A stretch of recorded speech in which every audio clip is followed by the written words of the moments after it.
while I worked. Jobs. Her alpha lover posted selfies with my wife. I returned and thrashed him. What happens when the life you've built turns into a lie you never saw coming? I'm Ryan, pulling into my quiet Philly suburb after a grueling Chicago business trip, expecting the familiar warmth of my wife Lisa and our daughter Mia waiting inside. But the air feels wrong, too still, like the calm before a storm. My phone's been silent, no FaceTime calls answered, just Lisa's vague texts about headaches. As I park, a strange car sits in my driveway, sleek and unfamiliar. Who's here? My heart races, a warning I can't name. I grab my bag, step toward the house, and hear laughter. Hers, carefree, cutting through the dusk. The front door's ajar, and a man's cologne lingers, sharp and invasive. Is this a friend, a neighbor, or the truth I've been too busy to see? Mia's backpack lies abandoned by the door, but she's not here. My grip tightens, pulse pounding like a drum. Something's wrong, very wrong. I push the door open, and the world I thought I knew starts to unravel, pulling me into a betrayal that will change everything in one brutal, unforgettable moment. I came home early, quietly stepping out of the shower room. I was waiting, his phone in my hand. Hope your next selfie looks good from a hospital bed. I swung before his fall echoed. My knuckles cracked his jaw, everything blurring into instinct. His body crumpled like a bag of bones on the tiled floor, steam still, curling off him. The phone skidded across the granite. My ears rang with rage, but my voice stayed calm. Get the fucks up, I muttered, more to myself. He groaned, rolled halfway, spat blood mixed with mouthwash. I stepped closer, thinking for a second I'd kill him. Actually kill him. My fists tightened, ready, but something stopped me. Maybe years building this life, or my daughter's voice in my head. Daddy, don't be mad. He wasn't an alpha now, not the smug jerk from the photo grinning beside my half-naked wife in our bed. It started 4 days ago. I was in Chicago sealing a deal with a new client. Late nights, spreadsheets, coffee shots, hotel rooms smelling of bleach and stress. Lisa stopped answering my FaceTime calls 3 days in, claiming headaches, saying our daughter Mia needed school project help. I believed her because I always did. Lisa was convincing. Smile, soft touch, quick joke. She deflected with charm. But at a gas station near Buffalo, my phone buzzed. Unknown number. One image, no caption. Our bedroom. Lisa smirking, hair messy. A shirtless man beside her, muscles flexed, shades on like a wannabe influencer. Worst part? Mia had liked the post, probably thinking it was a joke. She didn't know, but I did. They weren't hiding. I didn't call or scream. I drove all night, window down, radio off, fist gripping the wheel so hard it might snap. I replayed her cold hugs, girls' nights, sudden yoga obsession, locked phone. Now I stood over this loser in my bathroom, steam swirling. Who the hell are you? He blinked, dazed, blood on his lip. Caleb, he muttered. Caleb, what? Why do you care, man? She's not yours anymore. I kicked him before I knew I moved. He howled, curled up. You don't talk about her. Not here. Not in this fucking house. Then I heard laughter downstairs. Lisa laughing like nothing happened. Like she hadn't torched our life. I stormed down, heart hammering, no shoes. She was in the kitchen, wearing my old college sweatshirt. No pants, barefoot, hair wet like she'd showered too. She saw me, didn't flinch. Oh, she said, sipping apple juice. You're back early. That smug, I own you tone burned hotter than the punch. You invited him here? She shrugged. You were gone. Caleb makes me feel alive. Alive. Like I was dead. Like I hadn't built this house, sacrificed years, given her a child, trusted her. Did you even hide it? She rolled her eyes. Why? You never notice unless it slaps you. She smiled. I wanted to scream. Instead, I whispered, Mia liked the photo. Her face twitched, a crack in her ice. Then it hardened. She'll understand someday, Lisa said. This is life, babe. People fall out of love. No, I said, voice low. People like you fall into beds you don't belong in. She crossed her arms, leaned on the counter like I was the inconvenience. So what? You'll cry? Hit me. Play victim. I stared, really saw her, not the woman I married, but who she'd become, smug and barefoot, daring me to break. I didn't. I walked past, grabbed a towel off the chair, his towel, wiped blood off my knuckles. My hand shook, but I forced it still. She watched, waiting for a breakdown to twist into my fault. Where's Mia? At school, she said. Gonna drag her into this too? I turned, stared her down. She's already in it. You dragged her in when you let strange men into our house. She scoffed, opened the fridge like we were debating dinner.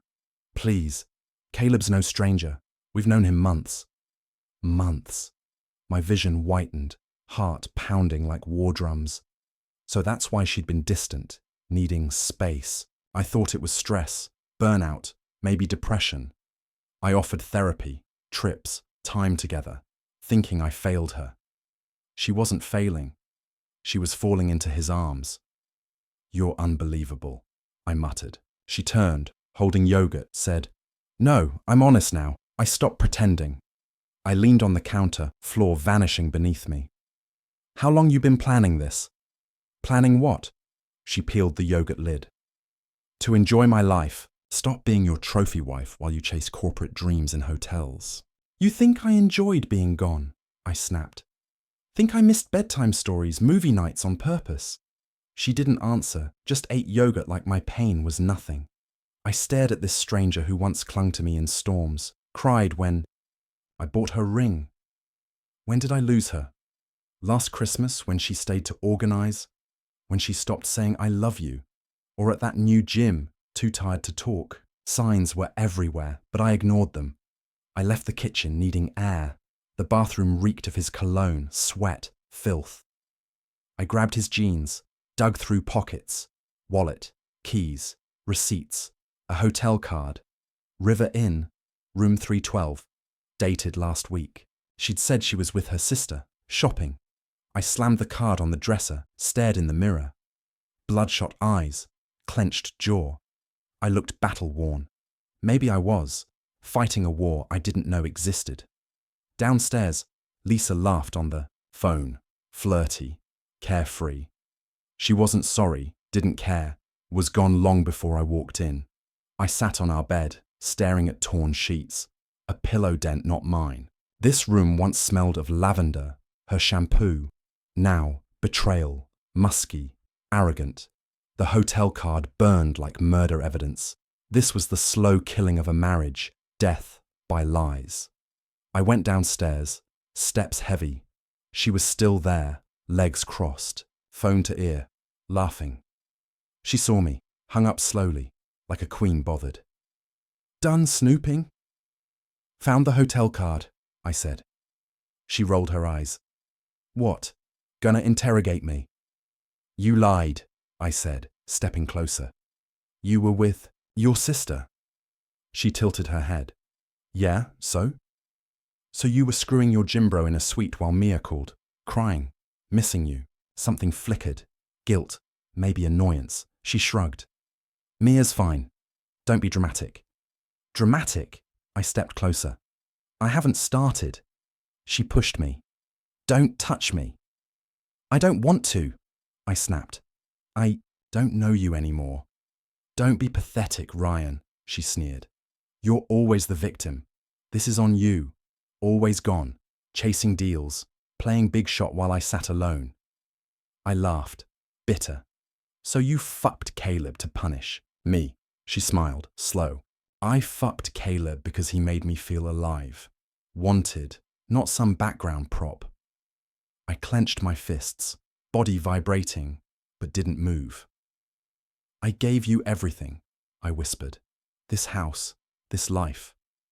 I had nothing, she hissed. You gave money, not you. I was lonely. Caleb saw me. She brushed past, shoulder hitting mine like I was nothing. You didn't try talking, I said. You gave up. She turned in the hall, arms crossed. You think I didn't try? You ignored every sign. I could have danced naked with a sign saying, I'm done, and you wouldn't notice. You never said you were unhappy. She smirked. Why? You'd throw money at it. There it was, cold, cruel truth. She wasn't sorry, didn't respect me. I'm filing, I said flatly. Lawyer tomorrow. She raised an eyebrow. Think that scares me? No, but being alone will.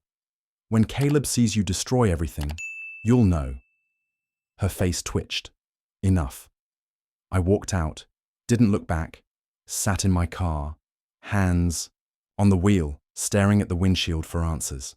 My reflection, red eyes, clenched jaw, undone.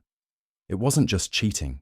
It was lies, manipulation, years believing in a dead dream. Her voice echoed. You were never here. I felt alone. Caleb made me alive. Bullshit. She never gave me a chance, expected me to read her mind while I juggled work, bills, fatherhood, her wants. I gave comfort, loyalty, a future.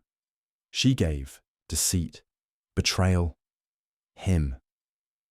Tears came, quiet, bitter, hot, shameful. I hadn't cried since Dad died. This was mourning, not her, but the life I thought we had, the family, the love. My phone buzzed. My sister, Sarah. Hey, how's the trip? I couldn't answer. What could I say?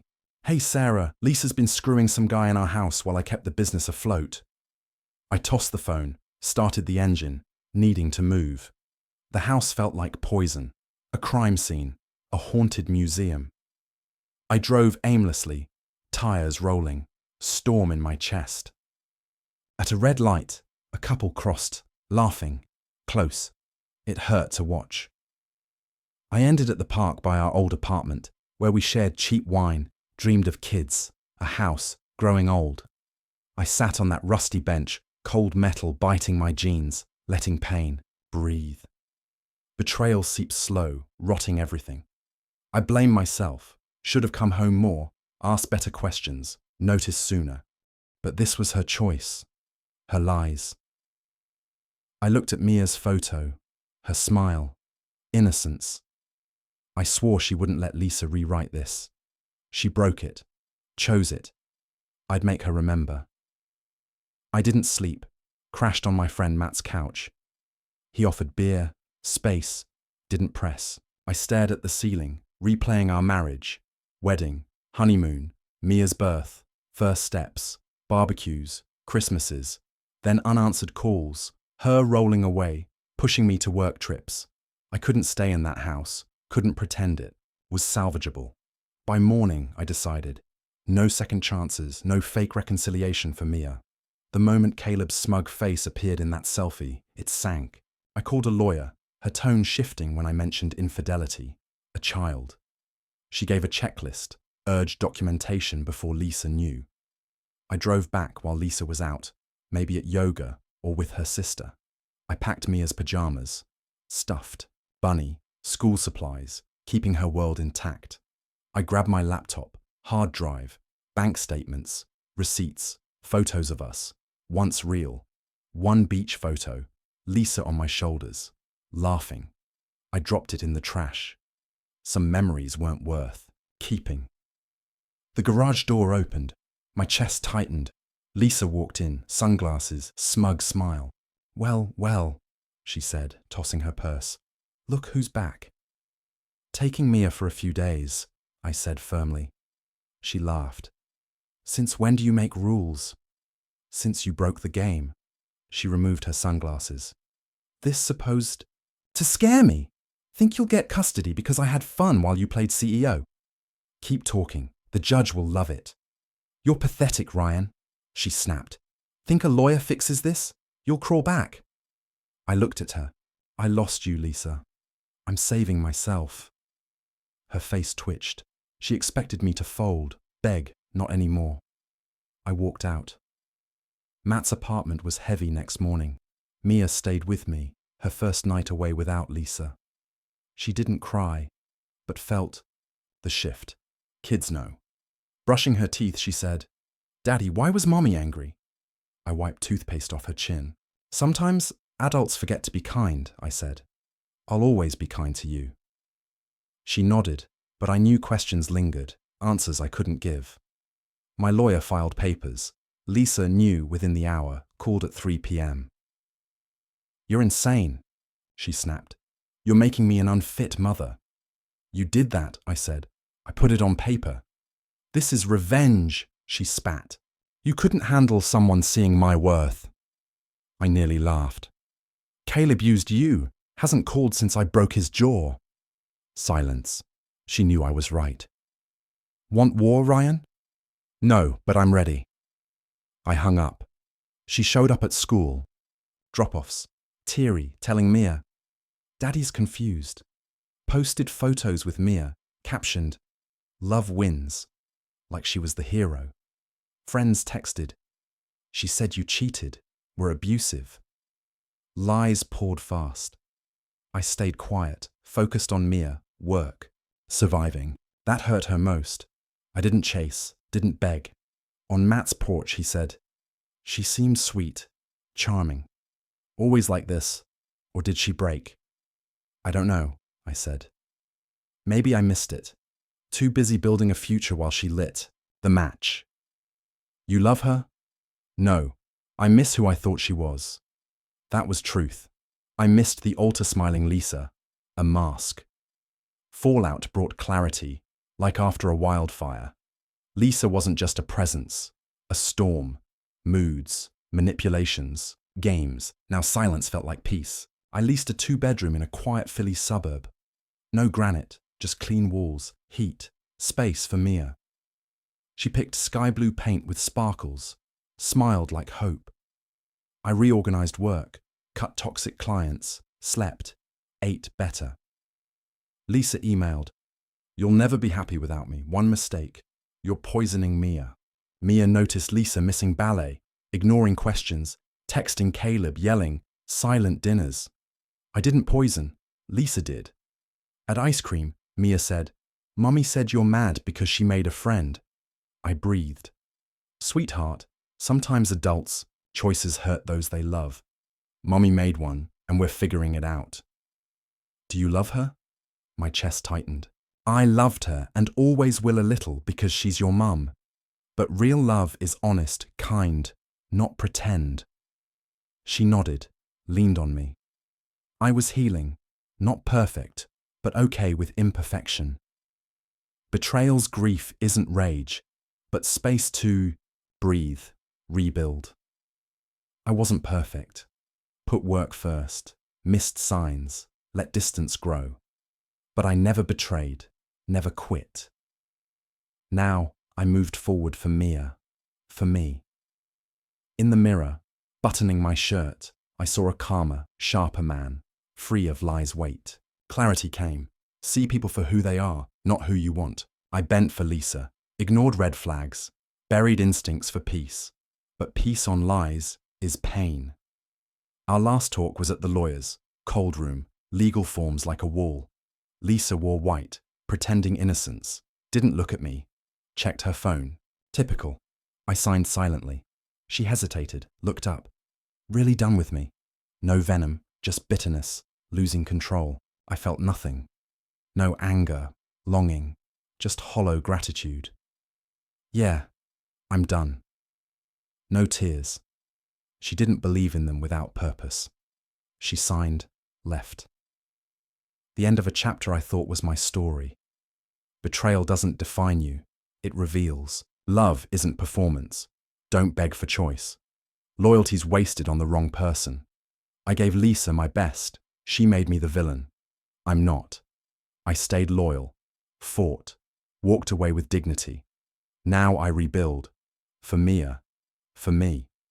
After putting Her to bed, I sat on the balcony with whiskey, stars above. Mia drew us in a house under a sun.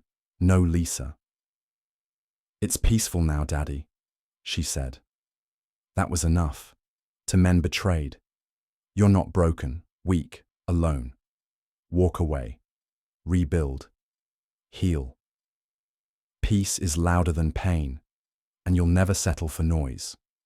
Betrayal doesn't just shatter trust. It forces you to confront the illusion of the life you thought you had. My descent into Lisa's infidelity, uncovered in the shadow of Caleb's smug presence, revealed that love can be a fragile promise, easily discarded by those who seek thrill over loyalty. The pain wasn't just her affair, but the audacity of her indifference, laughing as our home became a stage for her deceit. Yet, from that ruin, I learned that strength lies in choosing yourself when someone else chooses to leave. My advice: don't cling to a past that never truly existed. Let it go, not for them, but for you. Protect your child's heart like I did with Mia, by being the steady ground they need, not the chaos their mother created. Document the truth, not to wound, but to anchor your reality against their lies. The silence after betrayal isn't weakness.